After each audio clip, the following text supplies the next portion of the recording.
días a todos. Veo que tienen frío, que ni pueden hablar casi en esta mañana. Bueno, pues en esta mañana queremos tener la última presentación, después habrá el desayuno y después hay otra presentación, es un seminario. Creo que después del desayuno entonces queda concluido el campamento.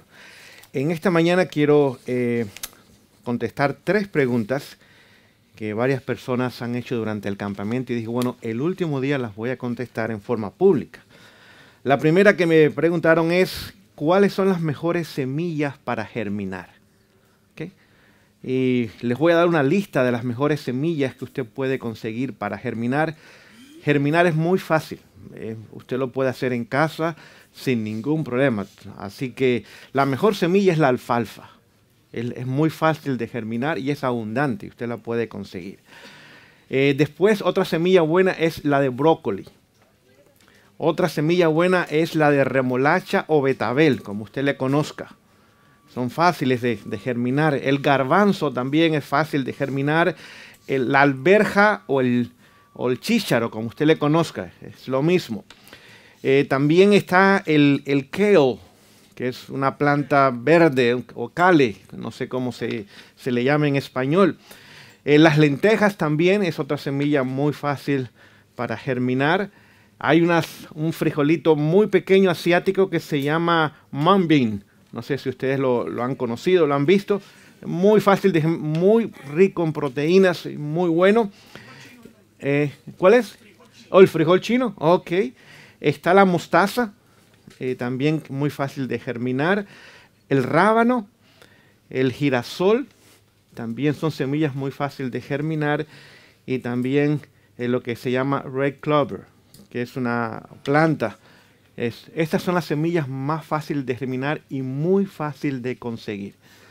Así que todo lo que usted tiene que hacer, si quiere saber cómo hacerlo, vaya a YouTube y ponga cómo germinar las semillas. Y ahí le van a explicar todo el proceso en muchos videos. Muy fácil hacerlo. Así que esa es la primera pregunta que quería contestar.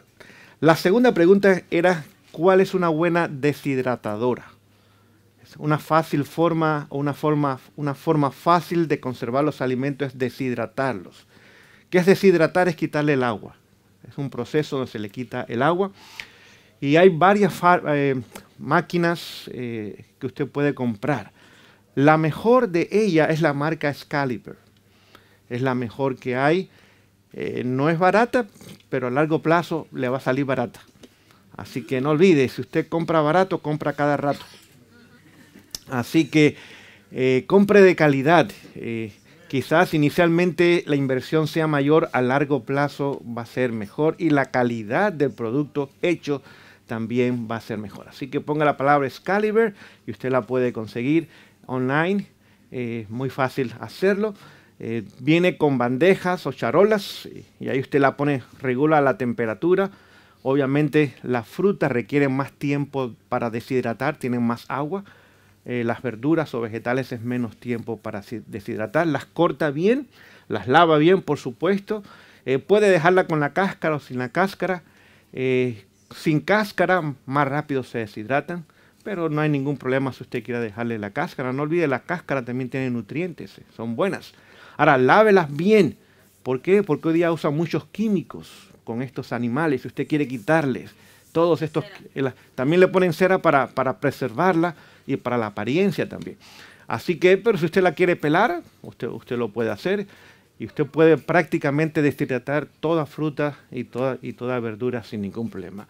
Una vez que usted las deshidrata, necesita ponerlas en bolsas. Estas bolsas usted le tiene que sacar el aire.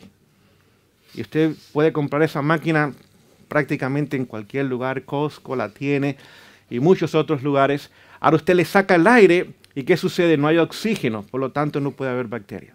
Si no hay oxígeno, no hay vida. Y eso dura años. Y simplemente lo guarda en un lugar seco, un lugar oscuro. No tiene que refrigerarlas porque no es necesario. Y eso dura mucho, mucho tiempo.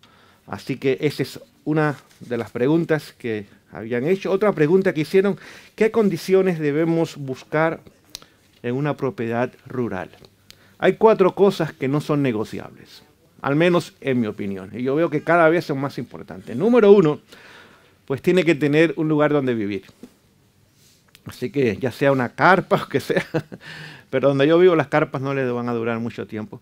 Tiene que tener quizás un RV, o tiene que tener una casa, o alguna forma donde usted pueda vivir y usted pueda también en tiempos de calor, quizás, si quiere enfriar el lugar, o tiempos de frío, calentar el lugar, usted lo puede hacer. Obviamente tiene que tener tierra. Suficiente tierra para cultivar y para privacidad. Ese elemento muchas veces no nos damos cuenta, es muy importante. Con una medio acres de tierra, usted tiene suficiente para cultivar para una familia de 4 personas un año.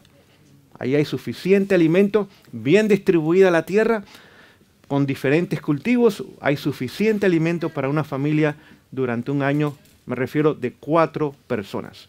Así que eso es medio acre. Pero usted necesita más tierra porque hay 2 razones que se nos ha dicho. Número uno, la privacidad. Dice que debemos de estar fuera de la vista de los enemigos, donde no sepan lo que está tomando lugar en nuestra propiedad. Quizás usted quiere educar a sus hijos en casa. Hay estados donde es muy difícil hacerlo. Y cada vez se van restringiendo más las libertades en esta nación hasta el momento que no va a haber libertad. Y usted y yo lo sabemos. O quizás usted quiere tener reuniones como estas. Quizás a sus vecinos no les guste esa idea. Entonces usted tiene que tener lugar donde usted tenga privacidad. Tal vez usted quizás tenga, o más adelante tendremos que crear lugar para aquellos que vengan en el último momento de la historia a este mensaje. Así que esas propiedades no son nuestras, son del Señor, no olvide. No hay nada que pertenezca a nosotros. Todo pertenece al que lo creó y al que lo compró en la cruz del Calvario. Por lo tanto, no es un lugar de escondernos, ni es un lugar para nosotros nada más, es para prepararlos para aquellos que vendrán al final de la historia humana. No pueden comprar ni vender ya en ese tiempo, debemos proveer para ellos un lugar. Así que no es para aquellos que no salieron cuando podían haber salido. Eso sería poner carga sobre usted innecesaria, porque estas personas van a salir huyendo, no por principio, sino por temor, y van a ser una carga, no una bendición.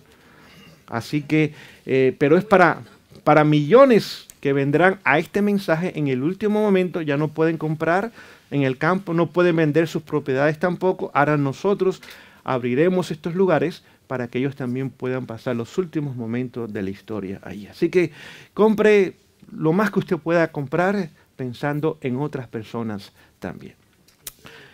Por supuesto tiene que tener tierra para cultivar. Es más, se nos dice que antes de establecer la casa debemos establecer el jardín. Es el consejo que Dios nos da. Así que primero hay que buscar un pico, una pala y un asadón. Nadie dijo amén a este plan.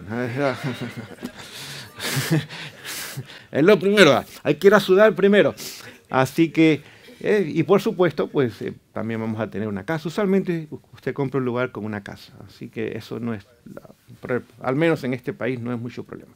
Entonces tiene que tener tierra para cultivar. La tierra tiene que tener hortalizas, tiene que tener también árboles frutales, es decir, tiene que tener variedad de cultivo.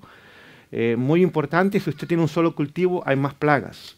Cuando hay variedad de cultivos, hay menos plagas porque otras plantas le ayudan contra las plagas. Entonces tenemos que cultivar la tierra. No hay ninguna tierra perfecta. En ningún país del mundo hay una tierra perfecta hoy día. No olvide, cuando Dios maldijo 2 cosas. ¿Qué maldijo? La serpiente en primer lugar y la tierra en segundo lugar. Así que la tierra ha sido maldecida. Por lo tanto, le dijo a Adán, ahora vas a trabajar la tierra y ¿qué vas a tener que hacer? Vas a tener que sudar. Ahora la tierra no es tan fértil. No es tan próspera como era antes. Además, dice que Satanás tomó las plantas y creó malezas. Así que no olvide, él ha estudiado la naturaleza en los laboratorios de la naturaleza y conoce sus secretos. Dice que las plantas nocivas fueron amalgaciones que Satanás hizo para hacer más difícil el trabajo de la agricultura. Así que toda esa información la tenemos, por lo tanto hay que trabajar con la tierra. Ninguna tierra es perfecta. Lo mejor que usted hace en primer lugar es hacerle un examen a su tierra.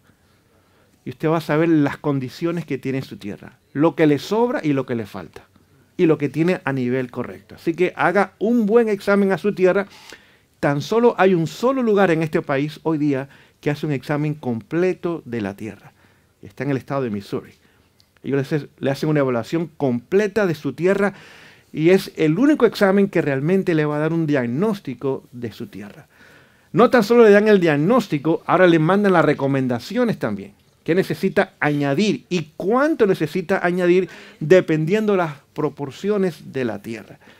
Así que es un lugar donde vale la pena, es costoso el examen, pero déjenme decirles, es muy bueno y vale la pena hacerlo. Así que le van a decir qué necesita comprar, qué cantidad necesita comprar. Y hay diferentes lugares donde usted puede comprar lo que necesita para enmendar o mejorar su tierra. Así que, número 3, tiene que tener agua. Si no tiene agua la propiedad, no es una buena propiedad porque simplemente si no hay agua no hay vida. El promedio de agua por persona en Estados Unidos es 80 galones al día. Entonces, si son 4 personas, hagan las matemáticas. 80 por 4, ¿cuántos galones son? 3. 8 por 4, ¿cuánto es? 320 galones, correcto. Así que, por lo tanto, ahora, estamos hablando donde estamos mal acostumbrados nosotros. Posiblemente con menos agua podríamos tener, pero toma agua, bañarse, lavar las cosas, lavar la ropa, la limpieza de la casa, cocinar, etc. Así que el promedio es 80 galones por persona. Ahora, la agricultura requiere más agua que eso. Entonces usted tiene que tener o un pozo, y hay dos tipos de pozos, uno que es el perforado y otro que es excavado. Por supuesto, si es excavado no es tan profundo. Si es perforado puede ir cientos de pies debajo de la tierra. Entonces usted necesita agua. Así que si su pozo, por ejemplo, le da 5 galones de agua por minuto, es un buen pozo. Ya de ahí en adelante usted tiene suficiente agua. Pero siempre se recomienda que usted tenga un tanque. Y de esa forma todo el tiempo el agua va entrando al tanque. Usted está dormido en la noche, ahí le está entrando el agua. Usted está en el campamento de Texas, ahí le está entrando el agua. Es decir, que ahí siempre tiene agua. Entonces usted debe tener un tanque. Y lo mejor de ese tanque es que esté debajo de la tierra. Por 2 razones. En parte sí. Pero hay 2 razones. 4 pies o más debajo de la tierra, la temperatura, sea verano o invierno, prácticamente no cambia. Entonces, si usted lo tiene afuera, como donde yo vivo, por ejemplo, se congela en el invierno. Entonces, no es práctico tenerlo afuera. Pero en estos lugares quizás no baje tanto la temperatura, donde se congele lo puede tener afuera. Así que, pero donde yo vivo es necesario que esté enterrado, de esa forma el agua no se congela y se mantiene fresca. Usualmente son 50 grados, después de 4 pies o menos, ya el agua se mantiene a 50 grados, no se congela, pero está fresca el agua. Así que usted debe tener un tanque. ¿De qué tamaño? Depende de cuántas personas. Depende también cuánto tenga para comprar el tanque. Los tanques, más o menos por cada galón es $1. Así que si usted compra uno de 300 galones, pues aproximadamente son $300. Ahora, yo le recomiendo uno mayor que ese, si usted pueda. Si trate que al menos que sea de 1000 galones o más, donde usted tenga suficiente agua. Porque no olvide, estos centros tienen que ser centros de salud. La hidroterapia toma bastante agua. Tiene otras personas, toma agua también. La agricultura le toma agua. Así que sin agua no se puede vivir, necesita agua. Si tiene un río, si tiene un arroyo, si tiene un lago, mucho mejor todavía. Así que son fuentes de aguas propias. Si usted vive y todavía tiene que pagar por el agua, está muy cerca de la ciudad. O si usted tiene el sistema de drenaje de aguas negras de la ciudad, está muy cerca de la ciudad todavía. Usted necesita retirarse. Tiene que tener un tanque séptico, que sea por lo menos de 1000 galones. Si tiene de 1500 es mejor. Y hoy día los tanques sépticos son bastante efectivos. Están separados en 2. Antiguamente era uno solo, hoy día son 2. Y aún están separados por el medio. Es decir, que necesita usted documentarse, conocer para saber qué comprar.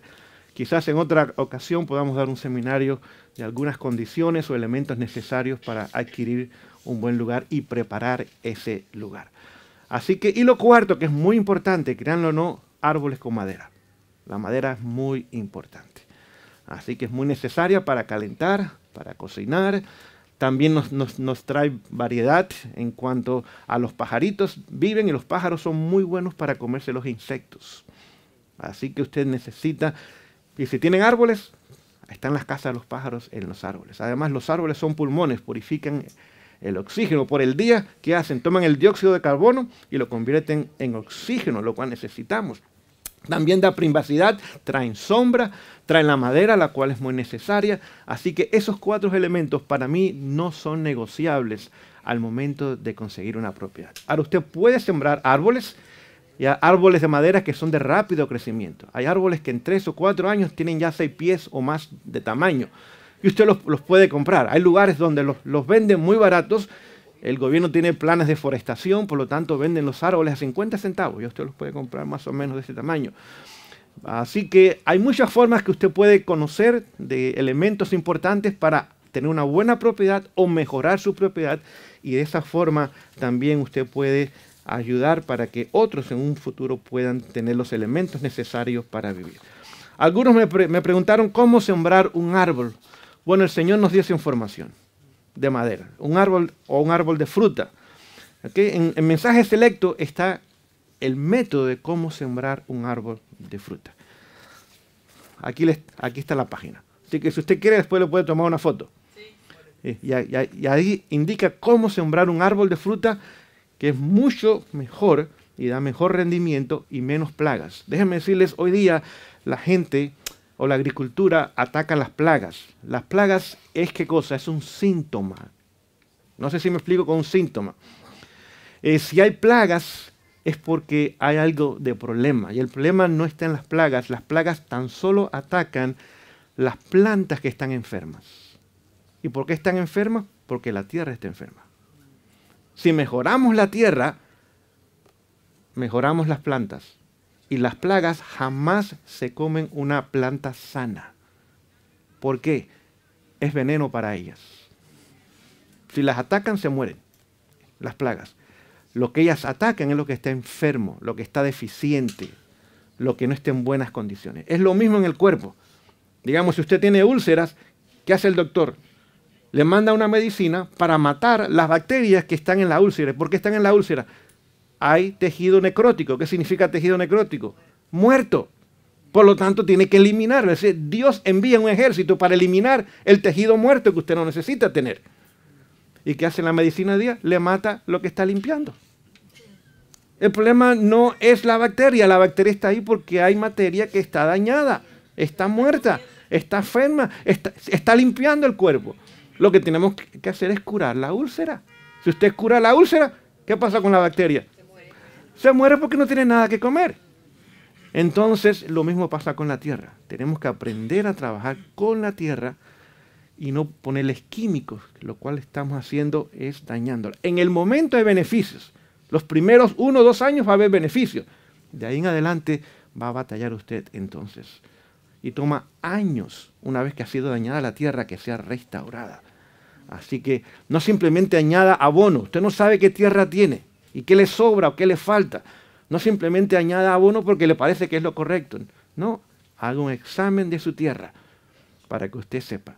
Tiene que ver el pH, si es alcalino, si es ácido. Hay cultivos que le gusta lo ácido, hay cultivos que le gusta lo alcalino, hay cultivos que le gusta estar en el medio, neutro. Así que todo eso tenemos que comprenderlo, entenderlo. Consiga libros, vaya a YouTube, vea videos, pero sea cuidadoso. Siempre vaya a la referencia de que el Señor nos ha dado. Dios nos ha dado luz.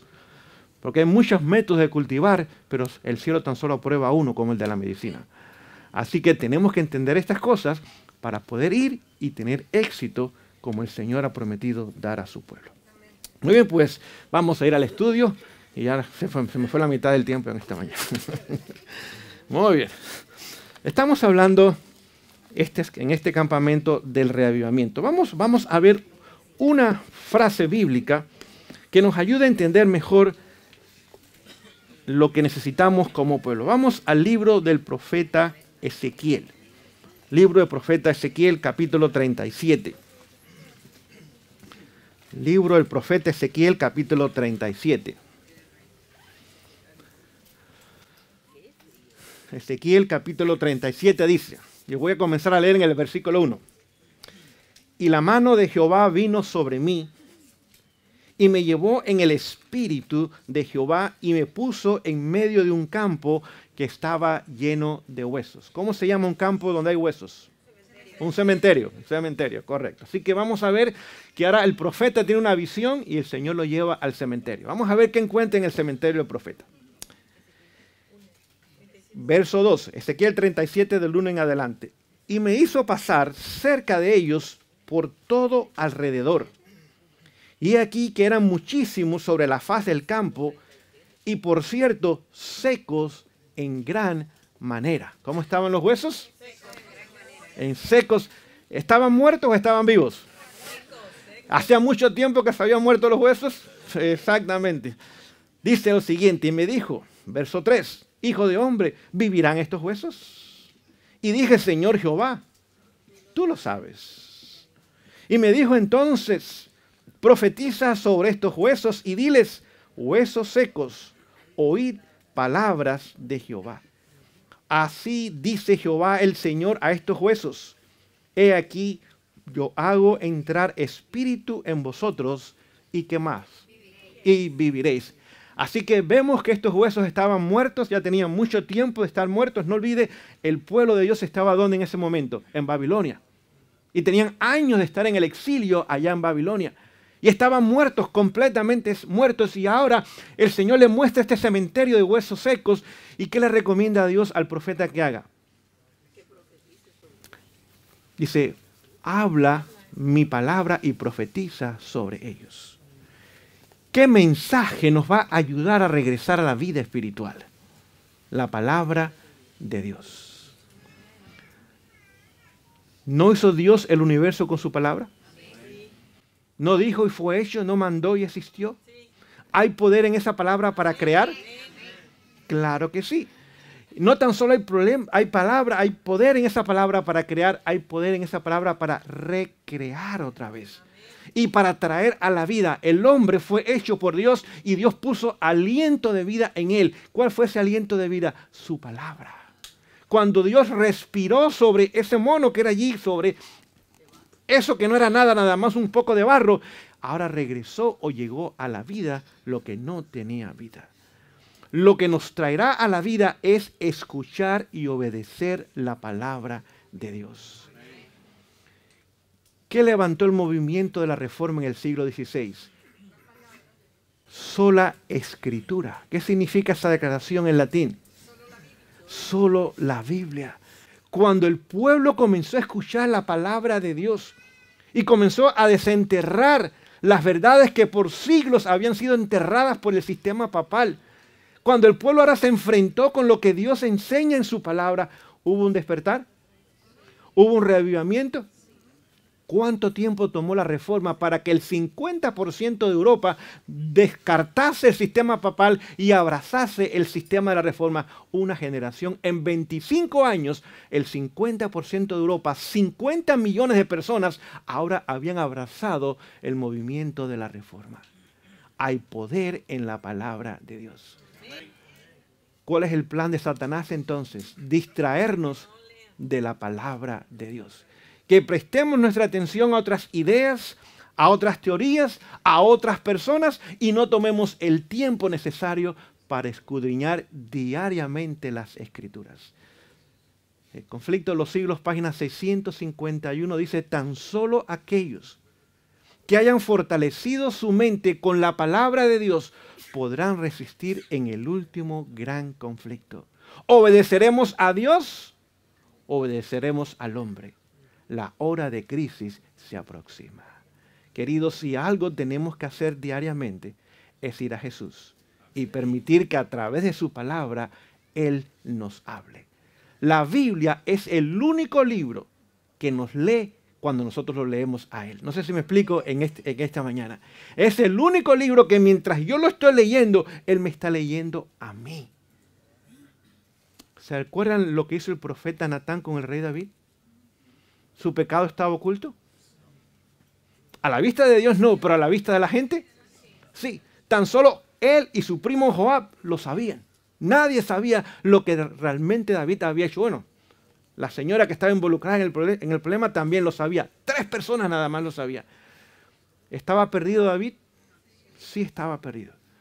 ¿Quería salvar Dios a David? ¿Qué usó? La palabra a través de un profeta. ¿Quién escribieron la Biblia?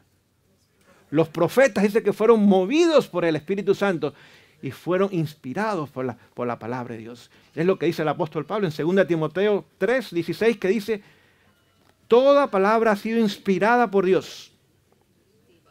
Toda palabra, no nada más alguna de ellas. Todo lo que tenemos, de Génesis hasta Apocalipsis, ha sido inspirado por Dios. Dice que es útil para 4 cosas: enseñar, redarguir, corregir e instruir en justicia, para que el hombre de Dios sea perfecto e enteramente preparado para toda buena obra. ¿Qué libro que usted conozca puede hacer eso? Tan solo la palabra de Dios. Lo primero que nos hace la palabra de Dios es enseñarnos. Es el deseado de toda la gente que hoy día tenemos que descartar lo que hemos aprendido para que el Señor nos pueda enseñar. Hay muchas ideas y teorías, muchos conceptos que no son correctos. Es cierto, la mayoría lo ha abrazado, pero no lo hace correcto. Porque la mayoría cree algo, no necesariamente es correcto. Es más, como dijo Mark Twain, un famoso escritor americano, dice, si usted se encuentra en la mayoría, dice, preocúpese y reflexione. Posiblemente esté en el lado equivocado. No hay una sola vez en la historia donde las mayorías estén en lo correcto. Y la palabra de Dios nos enseña. Lo segundo que hace es, ¿qué cosa? Nos redarguye. En otras palabras, nos levanta, nos restaura, nos corrige. Y es lo que muchas veces no nos gusta, pero es necesario. Y también nos instruye en justicia. Es que la justicia es la ley de Dios. Así que nos enseña a vivir en armonía con esos principios. Y cuando Natán llegó delante de David y ahora le da una parábola, David se enojó mucho. Dice, ese hombre tiene que morir. Dice, ese hombre eres tú. David dijo, oh, ¿qué yo he dicho? Dice, no, el Señor ha perdonado tu pecado, porque Dios es misericordioso. El objetivo de Dios no es destruir, no es salvarnos. Dios es misericordia, es amor. Dice que no me plazco en la muerte del impío, dice el Señor. Lo que Dios se place es en la salvación del ser humano. Pero le tocó pagar caro a David con la vida de 4 de sus hijos. Es decir, nunca juguemos con el pecado siempre nos cobra y los intereses son muy altos. Pero la palabra de Dios es la que nos trae ahora, ¿qué cosa? A la vida. ¿Y qué porción de la palabra de Dios dijo Ezequiel? La profecía. Las profecías ahora nos ayudan a entender el momento que estamos viviendo. En esta mañana les pongo un ejemplo. Si el médico le dice a usted, le queda 3 meses de vida, ¿habían cambios en su vida? ¿Por qué? Porque se está acabando el tiempo de su vida. Ahora no habría tiempo para otras cosas, tan solo para lo esencial.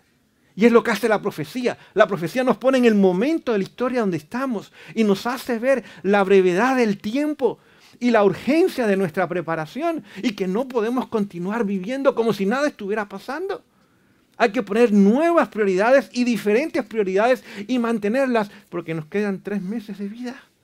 Y queremos que en ese tiempo las cosas estén bien con Dios en primer lugar, ¿sí o no? Con la familia también, con los amigos y vecinos. Queremos dejar todo en orden porque nos quedan 90 días para vivir aproximadamente. Y es lo que hace la profecía. Nos pone en el momento de la historia y nos hace ver que no podemos vivir como si no hubiera tiempo el cual está terminando. Y pone un sentido de urgencia dentro de nosotros. ¿Saben por qué hoy día hay tanta deficiencia espiritual dentro del pueblo de Dios? Porque no estamos escudriñando las Escrituras. Ni aún en el sostén propio, déjenme decirles. Ni aún entre nosotros. Pasamos los días de la semana, llegamos a tiempo al trabajo o al estudio, cumplimos con nuestras responsabilidades. En la mayoría de los hogares hoy día no hay culto familiar, ni en la mañana ni en la tarde. Estamos hablando de nosotros. No hay culto familiar, no hay devoción personal tampoco. Nos hemos adaptado al YouTube, donde alguien me dé lo que está comiendo y me dé la sobra de lo que está comiendo. Porque esa no es comida de primera mano, esa es comida recalentada. No sé si me explico en esta mañana. No hay comida mejor que la que sale de la olla cada día. Esa es la comida que alimenta, pero tenemos que prepararla y tenemos que tomar el tiempo. Y nos hemos acostumbrado al drive-thru espiritual, donde simplemente paso, me dan las hamburguesas y sigo comiendo. Queridos, eso no nutre. llena pero no nutre. No sé si me explico en esta mañana. Y los sermones son buenos y las enseñanzas son buenas, pero es secundario. Tenemos que ir a la fuente original para poder nosotros conocer la voz de Dios. Cuando Satanás se presentó a Jesús en el desierto, ¿cómo le contestó Jesús? Dijo, te voy a traer un sermón del pastor Torres, Satanás. Te voy a traer para que lo escuche, porque hay mucha verdad. No, dice, escrito está. ¿Cuántas veces? 3 veces. ¿Qué pasó en la última ocasión? Satanás se fue derrotado. Se fue derrotado. Hay poder en la palabra de Dios. Y cuando esa palabra ahora impacta nuestras mentes y la vivimos en nuestras vidas, el enemigo no tiene dónde entrar. Esta es una fortaleza impregnable, donde el enemigo puede llegar, pero no hay entrada a él, porque la palabra de Dios nos fortalece y nos hace lo que somos. Si algo tenemos que hacer cuando regresemos a casa, es dedicar más tiempo a la comunión con Dios. Es tomar este libro todos los días y decir, Señor, habla que tu siervo oye. Háblame, Señor, aunque duela lo que me estás diciendo. Pero si trae salvación, amén a esa palabra. No la voy a rechazar, al contrario, la voy a aceptar. Pregunto yo, ¿la palabra de Natán trajo resultados en David? Sí. Isaías 55:11 dice que la palabra de Dios nunca regresa vacía y que cumple el objetivo por el cual ha sido enviado. Por lo tanto, cuando usted y yo leemos esa palabra y escudriñamos la palabra, ahora la palabra nos está escudriñando a nosotros. Por ejemplo, leo Mateo 5. Mateo 5 dice, el hombre que mira a una mujer y la codicia es adúltero. ¡Ay, Señor! Hombres, no levantemos las manos, nos ha pasado eso, ¿verdad? Yo soy adúltero y no estoy en una cama con otra mujer, pero soy adúltero. O el que llama necio a su hermano es homicida. Todos nos hemos enojado y hemos maltratado a otras personas. ¿Qué somos entonces? ¿Qué está haciendo la palabra? Me está leyendo, me está escudriñando, está yendo hasta lo más profundo, está mostrando mi verdadera condición. Yo tengo 2 opciones. Cierro la Biblia, esto no me gusta. O digo, Señor, ayúdame a tener victoria sobre esto en mi vida. Dios no tan solo da diagnóstico, Dios tiene medicina al mismo tiempo. No tan solo nos dice, tienes cáncer. Dice, yo tengo la cura para el cáncer. Yo tengo poder para quitar ese defecto en tu carácter, esa mala costumbre, ese vicio. Yo tengo poder para hacer una obra y hacerte mejor. Pregunto yo, si hay cáncer y hay que operar, ¿va a doler el procedimiento? Entonces digo, no. Si yo voy al médico y dice, mira, tienes un cáncer y te quedan 6 meses para vivir, te vamos a operar y vamos a sacar el cáncer. No, eso me va a doler. Yo no quiero que me case el cáncer. ¿Qué pasa 6 meses después? ¿Me van a enterrar? ¿O puedo ir a un hospital? Me voy a sufrir, porque los hospitales para sufrir, no son lugares de vacaciones. Pero voy a salir con vida. ¿Valió la pena el sufrimiento? Claro que sí. O si ignoro el sufrimiento, ahora voy a la tumba. Es decir, eso es lo que hace la palabra de Dios. La palabra de Dios es un bisturí que opera. Es más, en Hebreo capítulo 4, verso 2 en adelante, dice que escudriña hasta lo más profundo de los huesos. ¿Qué es lo que se hace dentro de los huesos? La sangre. ¿Dónde está la vida del ser humano? De acuerdo a la Biblia, está en la sangre. Por lo tanto, está dispuesto a llegar hasta lo más profundo, donde se produce la vida y trae corrección y vida a nosotros. Así que ese es el poder de la palabra de Dios. ¿Saben por qué el protestantismo ha caído? Porque dejó sola escritura. ¿Saben por qué nosotros estamos en crisis espiritual como pueblo? Porque hemos dejado la palabra de Dios. Usted va a las iglesias y lo que hay son chistes, cuentos, historias, dramas, títeres, entretenimientos, películas. No hay poder en nada de eso, aunque sea verdad lo que se está diciendo. El único poder está cuando se abre este libro y se escudriña este libro.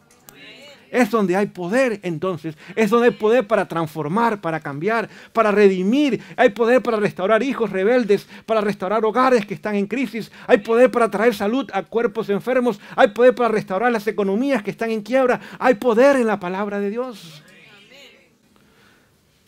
¿Cuál es el área principal en una iglesia? O debe ser el púlpito. ¿Por qué? Porque es donde se estudia y se pone la palabra de Dios. Pero hoy día hay iglesias que ni púlpito tienen. Tienen pantallas y grandes y proyectan cosas y entretienen a la gente y la gente entra y sale en la misma condición. Por lo tanto, cuando vamos a un lugar y se escudriña la palabra de Dios, queridos, somos compungidos. Las conciencias son inquietadas. Los corazones son movidos. Y hay un deseo de superación y de mejora en nuestras vidas. Si todo lo que usted hizo en un lugar de iglesia fue reírse y sonreírse y ver a otras personas, usted ha perdido su tiempo. Pero si usted va y se encuentra con Jesús a través de su palabra, ha sido un uso sabio del tiempo. Y tenemos que regresar a ser el pueblo del libro. No del YouTube, del libro. No de Facebook, del libro. Tenemos que conocer la palabra de Dios. Dice el apóstol Pablo allá en el libro de Hechos, él no lo escribió, pero él es el que menciona, o el que está en la historia, dice que los hermanos que estaban en Berea, ¿qué pasaba con ellos? Eran más nobles que los hermanos de Tesalónicas. Hechos 17:11, si usted quiere la referencia. ¿Por qué? Porque diariamente escudriñaban las Escrituras para ver si lo que se presentaba en la iglesia estaba en armonía con la palabra de Dios. Tenemos nosotros que regresar a ser un pueblo que escudriñe la palabra de Dios. ¿Qué pasó con aquellos huesos secos cuando recibieron la palabra de Dios? Primero se unieron, pero todavía no había vida. ¿Y qué le dice Dios al profeta? Profetiza otra vez sobre esos huesos. Y llegó la vida. Así que no es estudiar una vez por semana, es todos los días estudiar. No es estudiar el séptimo día, son los 7 días que hay que estudiar. Es hacer un hábito en nosotros donde no querramos hacer nada más antes que primero hayamos escuchado la voz de Dios. Si tenemos que levantarnos temprano, vale la pena. Pero para eso hay que acostarse temprano. Es decir, si usted se acuesta temprano, se puede levantar temprano. Si se acuesta a las 11 de la noche, no se puede levantar temprano. Es más, a las 7 de la mañana hay que buscar una grúa para sacarlo de la cama. Pero si usted se acuesta a las 9 de la noche, a las 5 de la mañana tiene 8 horas de sueño, su cuerpo ha descansado aún más, y ahora usted puede levantarse con la mente fresca, donde no hay ruidos, donde no hay distracciones, donde los perros no están ladrando, ni los gallos cantando todavía, y usted puede tomar tiempo para ir a Jesús. Y decir, Señor, corrígeme, edúcame, enséñame, instrúyeme, Señor. El día de hoy yo quiero hacer tu voluntad. ¿Cuál es tu plan para mí hoy, Señor?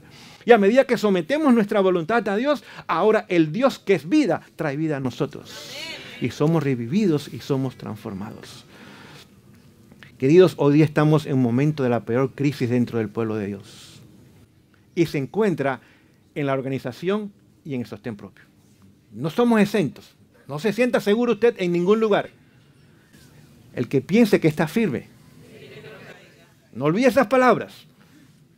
No se sienta porque usted está mejor que otros, que usted está mejor, porque posiblemente es señal de orgullo, lo cual lo hace sentirse y estar peor. Cuando usted contempla a Jesús, y yo lo hago también, vemos cuán deformados estamos y cuán lejos estamos de lo que realmente Él desea para nosotros. Así que aprecia las buenas reuniones, aprecia hermanos y hermanas que tienen el deseo de superación y de crecimiento, pero no nos conformemos con estar nada más en la presencia de ellos, al menos que primero estemos en la presencia del Señor. No olvide, también en la hora de sostén propio hay crisis. Hay falsas ideas, hay falsas enseñanzas que se están promoviendo. Hay cosas que no glorifican al Señor. Y hay personas que también manifiestan un espíritu de supremacía y de dominio y de control sobre otros. Por lo tanto, seamos hombres y mujeres de discernimiento. ¿Y qué nos trae el discernimiento? Es la palabra de Dios. Salmo 119, 105 dice, lámpara es a mis pies tu palabra y lumbrera a mi camino. Todo tiene que ser comparado a la palabra de Dios. Si está en armonía, sígalo. Si no está en armonía, descártelo en el momento, por favor. Porque aquí está la regla. Y esta regla no cambia. Este es el metro que nunca cambia. No sé si me explico en esta mañana. Si usted va a construir una casa, ¿qué usted hace primero? Usted mide. Usted no llega y dice, bueno, me parece que esos son 10 pies y que son 20 pies. ¿Cómo va a caer esa casa si lo hace de acuerdo a su opinión, de acuerdo a su vista? Va a quedar muy fea esa casa y muy mal. Usted tiene que medir, esos son 10 pies, estos son 20 pies. ¿Por qué? Porque lo está midiendo, sabe lo que es. No se deje llevar por su opinión, ni la opinión de otros tampoco. Tenemos que regresar a escudriñar la palabra de Dios. ¿Es lo que trajo vida a los huesos? secos. Les pongo otra historia que ustedes conocen. ¿Recuerdan ustedes el rey Josías? Que a los 8 años fue rey. A los 16 años, jóvenes, entiendan esto, a los 16 años trajo la reforma, la última reforma dentro del pueblo de Dios en Judá. La última. 20 reyes hubo en Judá y Josías fue el número 20. Después vinieron 3 más que eran sus hijos, pero ellos descartaron los principios del Señor y el pueblo cayó entonces. ¿Saben lo que trajo la reforma en los días del rey Josías? Algo se había perdido en la iglesia que se halló. Y ustedes no van a tener idea de lo que se había perdido en la iglesia. El libro de la ley. Era el libro de Deuteronomio. Deuteronomio significa la repetición de la ley. Y lo dio Moisés. Dice, ese libro se debía leer todos los años públicamente. Cuando el pueblo se congregaba, se debía leer ese libro para recordarles el pacto que habían hecho con Dios. Pónganse a pensar, en la iglesia se perdió la Biblia. ¿No habrá pasado eso también hoy día? ¿Que en las iglesias se pierden la Biblia? ¿Y en las casas se pierden las Biblias también? La gente se levanta y lo primero que va es a la Biblia, ¿verdad? Al celular hoy día. Y lo último que dejan, ¿qué es? Se le puede quedar el hijo, pero la esposa, pero no, el celular se le queda a la gente. Porque la gente ya lo tiene como parte de ellos, está integrado en ellos casi ya. Entonces, ahora vemos que se halló el libro de la ley. Si usted lee en el libro Profetas y Reyes, dice que el rey Josías encontró en ese libro un tesoro que no podía comparar con nada más. Y que lo hizo su aliado. Su aliado. No tan solo fue un tesoro, sino era ¿qué cosa? Su aliado. Y fue lo que lo llevó a la reforma dentro del pueblo de Dios. Tenemos que escudriñar la palabra de Dios y hacerla nuestro aliado. Y cada vez que el Señor nos muestra algo en nuestras vidas, decirles, gracias Señor por esa luz. En tu gracia estoy dispuesto a seguir la luz que me ha dado. Es más, lo que pasó en el pueblo de Dios estaba profetizado. Se los voy a leer en el libro de Deuteronomio capítulo 31. Leo lo siguiente, Deuteronomio capítulo 31. Moisés escribió al final de su vida. En el verso 16, Deuteronomio 31, 16, dice, y Jehová dijo a Moisés, he aquí tú vas a morir con tus padres, y este pueblo se levantará y fornicará tras los dioses ajenos de la tierra a donde va, para estar en medio de ellos, y me dejará y quebrantará mi pacto que ha concertado con él. ¿Estaba profetizada la apostasía del pueblo? ¿Tomó lugar? ¿Saben lo que escribió la sierva del Señor en el mes de febrero del año 1915? Cuando le quedaban pocos meses para morir. En ese mismo mes ella tropezó, había una división en el piso al salir de su habitación y tropezó y cayó y se fracturó la cadera y ya quedó en cama. Ya nunca más se levantó, los 5 meses más que vivió ya estaba en cama y los últimos 2 meses prácticamente inconsciente. Casi ya no escribió nada, pero una de las últimas cosas que escribió dice, yo sé que después de mi muerte habrán grandes cambios. Ya sabía que iba ¿a qué? A morir. Y después de la muerte, ¿qué iba a haber? Grandes cambios. Querido, los vemos hoy día. Es decir, lo que vamos o lo que estamos experimentando como pueblo es evidencia de que estamos en el pueblo correcto. No sé si me explico. Porque se está cumpliendo lo que Dios dijo que tomaría lugar. Ahora, no tiene que cumplirse conmigo. No sé si me explico en esta mañana. Yo puedo y debo ser fiel a Dios, aunque la mayoría no lo sea. Así que, como Moisés lo dijo, Moisés, vas a morir y después de ti se levantará un pueblo y este pueblo va a apostatar. Pero siempre Dios tuvo dentro del pueblo apóstata hombres y mujeres fieles y leales a Él. Y hoy día hay apostasía en general, en ambas líneas de trabajo. Pero hay hombres y mujeres que deseamos ser fieles y leales a Dios. No lo somos, pero estamos en la lucha de la buena batalla de la fe. Y hemos decidido que nada ni nadie nos apartará del amor de Dios que es en Cristo Jesús. Nuestro logo debe ser hacia adelante y hacia arriba, sabiendo que nuestra redención está más cerca que cuando nosotros creímos. Queridos, hoy día tenemos que caminar con los de a pie. Si en un futuro queremos correr con los de a caballo. No sé si me explico en esta mañana. Está hablándole de Jeremías 12:5. Dice, si no puedes caminar con los de a pie, ¿cómo vas a correr con los de caballo?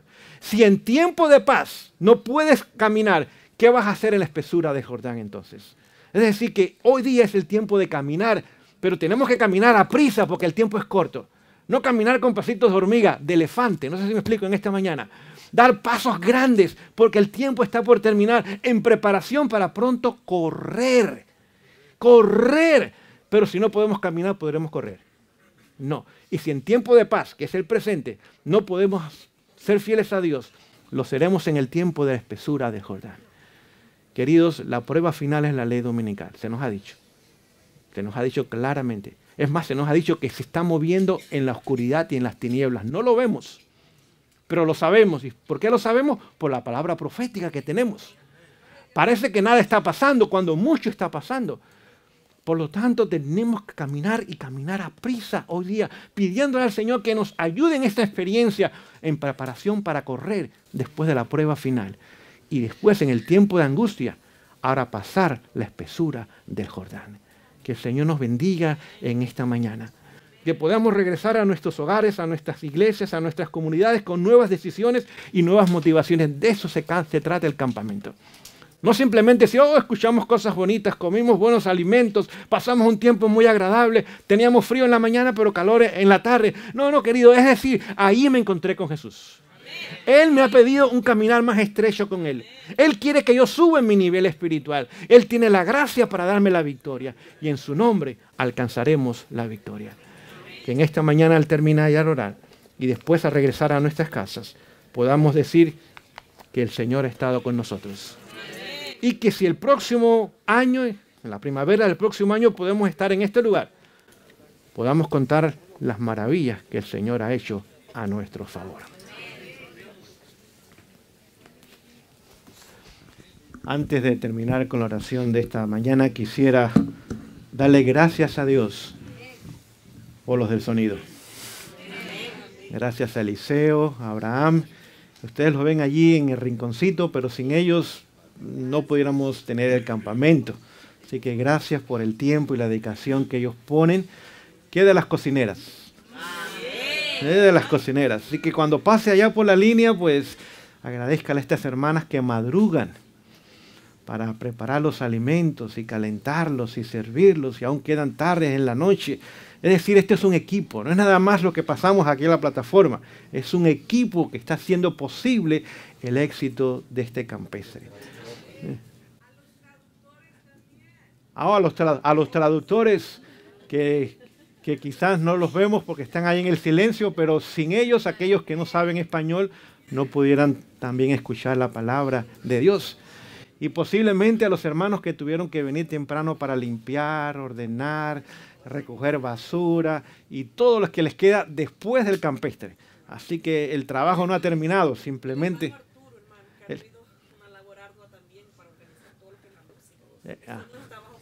Exactamente, el hermano Arturo Rentería. Y quizás otros que no conocemos sus nombres, la lista sería larga, pero gracias a Dios por cada uno de ellos. Han hecho posible que el Señor pueda derramar su bendición en este lugar. Así que oremos para que el próximo año, si el Señor lo permite, podamos tener otro campamento. Y sí. Yo quisiera no irme sin expresar lo que estoy sintiendo. Ahorita cuando lo oí hablar sobre el capítulo de Ezequiel de los huesos secos, y aquí en el campamento en estos días han tocado mucho a Efesios 5, donde Pablo dice: despiértate tú que duermes, levántate de entre los muertos y te alumbrará Cristo. Amén. Y yo he sentido ese despertar, y pienso que cuando usted hizo ese llamado, como hizo Ezequiel al valle de los huesos secos, inspirado por la palabra del Señor, Amén. el Señor hablándole, este campamento nos llama a nosotros a ese despertar. Amén. A despertar porque estamos dormidos, porque sabiendo que el tiempo se acaba, nosotros estamos no como debiéramos, con todas nuestras fuerzas, con todas nuestras energías, cumpliendo la labor que el Señor nos dejó. Amén. Y se me ocurre así un pensamiento que es un poco largo, pero yo nada más que voy a decir una frase, porque dice que los que mueren con honra son los vivos y los que viven sin honra son los muertos. Por eso hay hombres que en el mundo viven, que hay hombres que, hay muertos que en el mundo viven y hay hombres que viven en el mundo muertos. Entonces nosotros tenemos que no ser de esos hombres que viven en el mundo muerto, sino despertar, despertar, despertar para saber que el tiempo se acaba. Amén. Amén. Estoy seguro que cada uno de nosotros tuviera tiempo, tuviera un testimonio que dar. Porque el Señor ha comenzado a hacer la obra. Y desea terminar la obra. Pero en esta mañana vamos a orar para pasar a los alimentos también, pero vamos a orar para, como mencionaba la hermana, un espíritu de reavivamiento, seguido de un espíritu de reforma en nuestras vidas, sea la realidad en cada uno de nosotros. ¿Quién sabe si estamos viviendo el último año de nuestra vida y no lo sabemos? ¿Quién sabe si el próximo campamento no estemos aquí por diferentes razones? ¿Quién sabe el futuro? Tan solo Dios. Pero si nunca jamás nos encontramos de este lado de la historia humana, por seguro seamos vecinos en el reino de los cielos. Y que lo que se presentó, lo que se hizo, lo que se motivó, lo que se enseñó en este lugar, tenga resultados para la eternidad. Pastor. Sí. Para poner un ejemplo de eso, hermanos, aquí no está con nosotros una hermanita que estaba pero felicísima de que este congreso ya venía para estar aquí. Pero en este momento ella está hospitalizada en una condición bastante delicada, y es la hermana Yarmila, que fue allá a su congreso a Washington, y hay que orar por ella. Nuestra hermanita está allá. El viernes ustedes no me vieron aquí, yo estuve en el hospital y estaba como sedada. Ayer me escribió la hija y dice: pastor, sigan orando. El médico dice que por lo menos le va a llevar 6 meses la recuperación. Y anoche mismo un hermano me escribe que otra hermanita nuestra de la iglesia de Houston, que ellos se retiraron por alguna razón, pero siguen siendo nuestros hermanos, falleció anoche la hermanita. Entonces, lo que dice el pastor, nadie tiene la vida comprada. No sabemos. Por eso, hermanos, hay que consagrarnos. Amén, amén. En esta mañana vamos a hablar con Dios. Vamos a tomar un minuto para hablar personalmente. Y después terminaremos con una oración. Aquellos que puedan de rodillas, acompáñenos en la oración.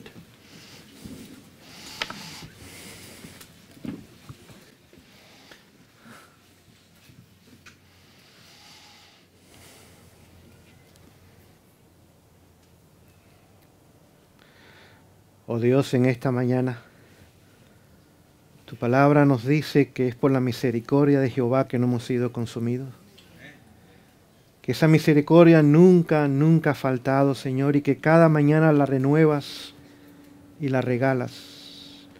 Y en este momento, cuando casi llegamos al fin de este campestre, reconocemos que tu presencia ha estado en nuestro medio. Reconocemos que haces llamados a nuestros corazones. Reconocemos que nos enseñas, nos instruyes, nos corriges, nos redarguyes. Reconocemos que necesitamos ir a casa con nuevas prioridades. Señor, tu gracia es suficiente.